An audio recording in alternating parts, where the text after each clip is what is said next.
So what is up, guys? Nick here, helping you to master your technology, and welcome to my Samsung Galaxy Note 8 11 months later video and why I'm upgrading to the Galaxy Note 9. Now let's begin by talking about my experience with the build quality of this phone.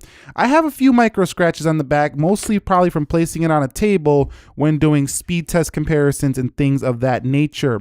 But I have dropped this phone without a case a couple of times, and it survived both those times without any cracks to the glass. Now granted, I did not drop this phone on the corners or anything like that, so you don't see a spider web shatter here for the Note 8. I also have a self-inflicted wound here on the SIM card tray where I was putting in, the needle to get that little SIM card out because I constantly switch phones, so that's kind of self-inflicted.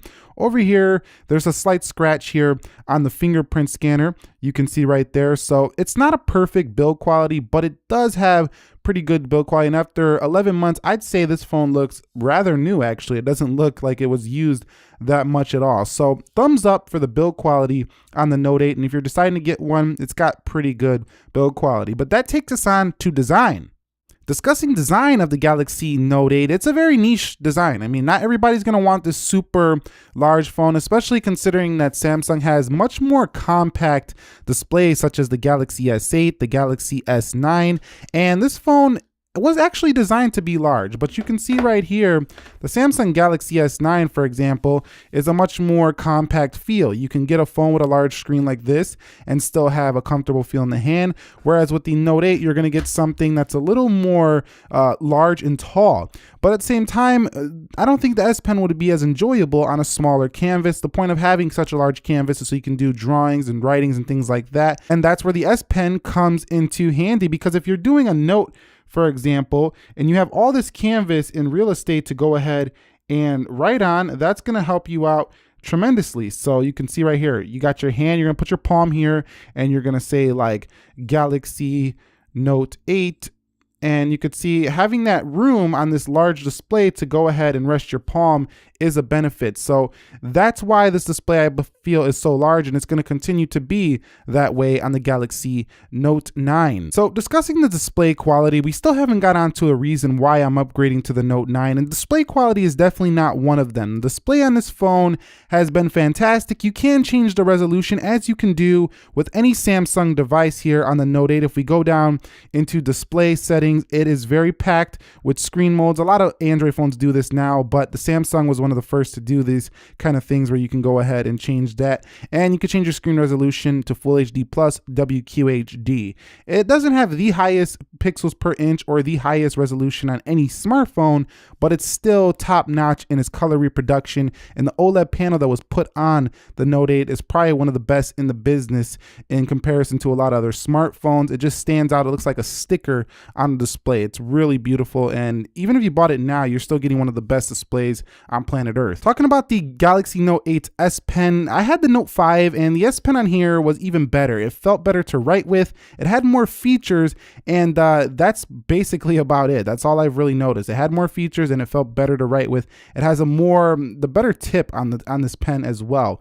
But the pen is supposed to get improved even more with the Galaxy Note 9, which is another reason, which it actually brings me on to my first reason why I'm upgrading, is the improved Bluetooth S Pen. I would like to see what Samsung's going to do next with this. As every iteration, it seems like they're getting better and better with the way this feels. The Galaxy Note 8, when I first started writing with it, it felt closer to a real pen than the Note 5 before, but the Note 5 was really good as well.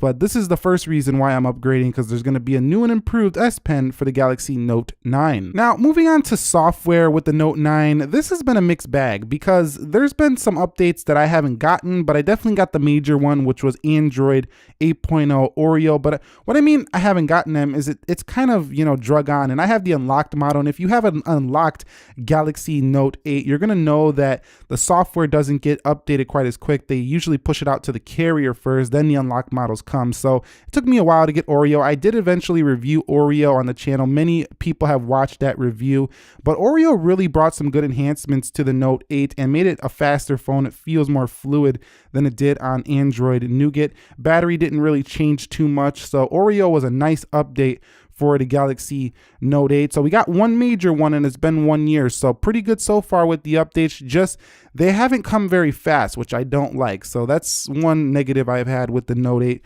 But other than that, at least having one update so far is a pretty good thing, especially considering that's a major update to Android 8.0 Oreo. We should see Android P come to the Note 8 as well. Discussing the performance of the Note 8, the way I could describe the performance in the past 11 months is it's been very fast considering it has 6 gigs of RAM, but that's a little bit too common sense. Like, of course it's fast, got a Snapdragon 835, 6 gigs of RAM, duh.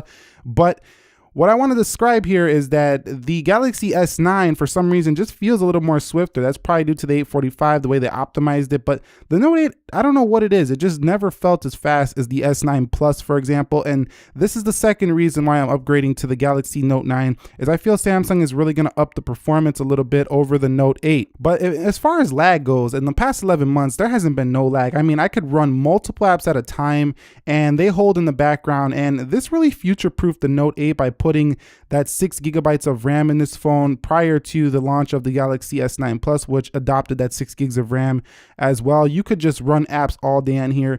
There's no lag. There's just something about the animations and the way it, just opens things up that just doesn't feel quite as fast as what Samsung's offering on the S9 Plus, which I think they're going to bring, I know they're going to bring to the Note 9, which is a great reason to update to the Note 9 if you were interested. Moving on to the cameras with the Galaxy Note 8, they've been pretty great actually, and you could put the Google Pixel camera on here and get even better photos with this camera. But very solid camera. I did a full-blown camera review on this when the phone first came out, like an all-day real world, tons of samples. If you want to check that out, link down below in the description area of this video.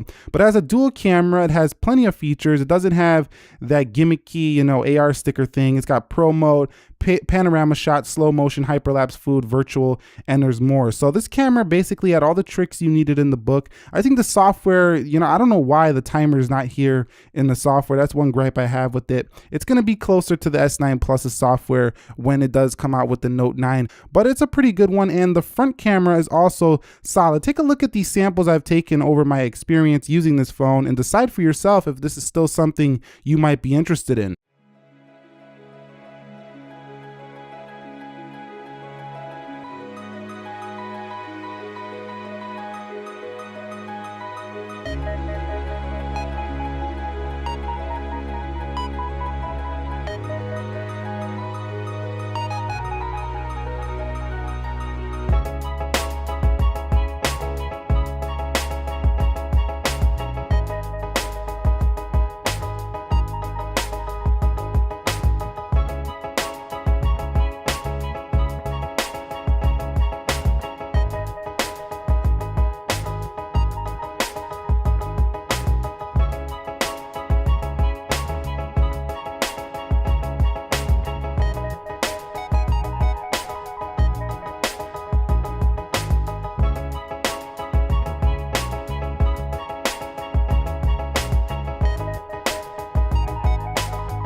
Moving on to the battery life with the Galaxy Note 8, this brings me on to the next reason why I'm upgrading to the Note 9. The battery is supposed to go to the similar, Huawei style battery, a 4,000 milliamp hour battery coming to the Note 9. And this is an area where I've been disappointed with the Note 8 is the battery life. It's one of the worst of the flagships I've seen in the past year. The iPhone 10 seems to last longer sometimes.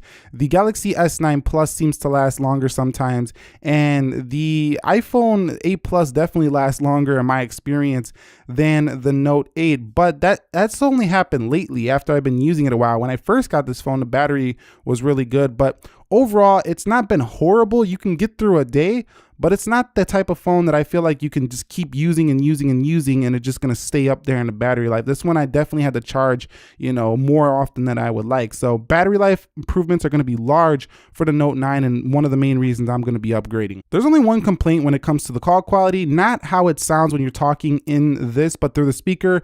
this is another reason why I'm upgrading to the Note 9. Is the audio quality through the speakerphone is not that loud, and if you cover it up, you know, you're not going to hear nothing. There's not dual speakers on this setup, but call quality was strong. Moving on to the actual audio quality of this phone, the speaker, while it's not tinny, it's not the loudest in the world either. So let's go ahead and go to my channel and play a quick video really quickly. You know what, let's just play that S9 Plus review. I got a car. And Galaxy S9 Plus, the camera reimagined. In 2018, so you can see it's definitely loud, but there it goes, it's gone. No Dolby on here. Nice headphone jack, don't get me wrong. There's no quad DAC in here though, like the LG's offering, but you do have a headphone jack. That's a good thing, and it comes with some pretty nice headphones in the box. But no, the Galaxy Note 9 is definitely going to improve when it comes to these speakers. So there's some great upgrades that are coming to this Galaxy Note 8. That's it. That's my 11 months with the Galaxy Note 8. The reasons I'm upgrading are mostly the battery, the audio quality with the speakers, and also the cameras are going to get better. That's not a huge reason because this was pretty good cameras already. And the S Pen is going to be a nice improvement as well. But I gotta say, over my past 11 months using it, you know, there was some gripes I had with this phone, and I'm going to mention this before somebody calls me out. That fingerprint hasn't really bothered me at all. I got used to it. The only thing that's bothered me is when I switch between different phones, you know, you got to remember where it's at. So I just want to make sure I point that out as well before somebody calls me out on that one. Overall, the Note 8 has been darn near a perfect phone with a few little enhancements it needs, and I think that the refinement of the Note 9 is going to make that virtually, like, there's nothing really that you need to do to really improve the Note 9 besides change the design to bring it to,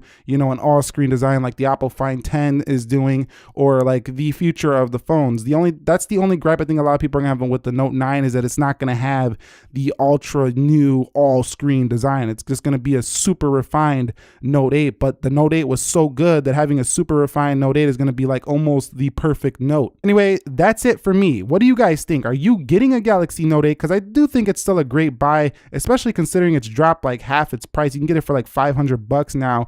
Or you have one and you're thinking about upgrading. Did you have one and change phones? It was too much for you, too big? Let us know down below in the comment section of this video. If you found this video helpful, entertaining, enjoying, informing, do me a favor, click that like button for me. And if you're new here, consider subscribing for more. Nick here, helping you to master your technology. Thank you very much for watching. Be sure to be well, and peace.